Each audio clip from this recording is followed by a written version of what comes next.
नमस्कार दोस्तों। हम सभी जानते हैं कि नवरात्रि में हम माँ दुर्गा के 9 रूपों की पूजा करते हैं। नवरात्रि का 9 दिनों में प्रत्येक दिन माँ के अलग अलग रूपों को समर्पित है। आइए आज पहले दिन की विशेषता पर प्रकाश डालते हैं। नवरात्रि के पहले दिन की देवी हैं माँ शैलपुत्री। इनका नाम पड़ा पर्वतराज हिमालय की पुत्री होने के कारण शैल यानी पर्वत और पुत्री यानी कन्या। लेकिन माँ शैलपुत्री की कहानी सिर्फ यहीं से शुरू नहीं होती।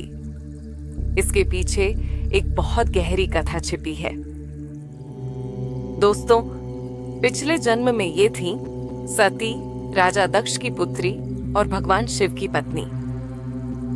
एक बार राजा दक्ष ने एक भव्य यज्ञ का आयोजन किया।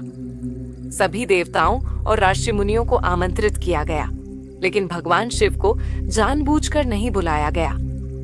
सती ने जब यह सुना तो उनका मन विचलित हो उठा।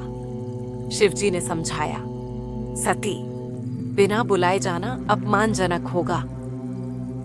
लेकिन सती ने पिता का घर समझकर जाने का निश्चय कर लिया। जैसे ही सती यज्ञ स्थल पर पहुंची, देवताओं के बीच सन्नाटा छा गया। कोई आदर नहीं, कोई सम्मान नहीं। यहां तक कि उनकी माता और बहनों ने भी मुंह फेर लिया। सती ने पिता दक्ष से पूछा, पिताश्री, आपने मुझे और मेरे पति महादेव को इस यज्ञ में क्यों नहीं बुलाया? दक्ष ने अहंकार में उत्तर दिया, शिव, वह भस्म रमाने वाला, भूत प्रेतों संग रहने वाला योगी, वह इस यज्ञ योग्य नहीं। उसे मैं कभी सम्मान नहीं दूंगा। ये शब्द सुनते ही सती का हृदय अग्नि सा जल उठा। उनकी आंखें ज्वाला सी दहकने लगी।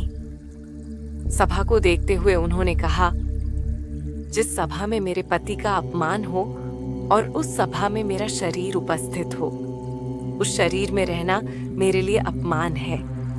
अब इस देह को त्यागने के सिवा मेरे पास कोई मार्ग नहीं। इतना कहकर सती यज्ञ अग्नि में कूद पड़ी। पूरा यज्ञ स्थल शोक और भय से भर गया। देवताओं की सभा सन्नाटे में डूब गई। लेकिन कहानी यहीं खत्म नहीं हुई। सती ने पुनर्जन्म लिया पर्वतराज हिमालय के घर। इस जन्म में वे शैलपुत्री के नाम से विख्यात हुईं। बाद में उन्होंने घोर तपस्या कर पुनः भगवान शिव को ही पति रूप में प्राप्त किया। मां शैलपुत्री का स्वरूप अत्यंत दिव्य है। उनके दाएं हाथ में त्रिशूल, बाएं हाथ में कमल है और वे नंदी बैल पर सवार रहती हैं। वे स्थिरता, साहस, भक्ति और आत्मबल की अधिष्ठात्री देवी मानी जाती हैं।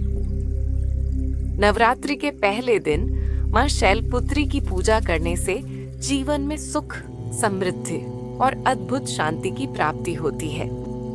तो दोस्तों, इस नवरात्रि मां शैलपुत्री की आराधना करना बिल्कुल मत भूलिएगा। जय माता दी।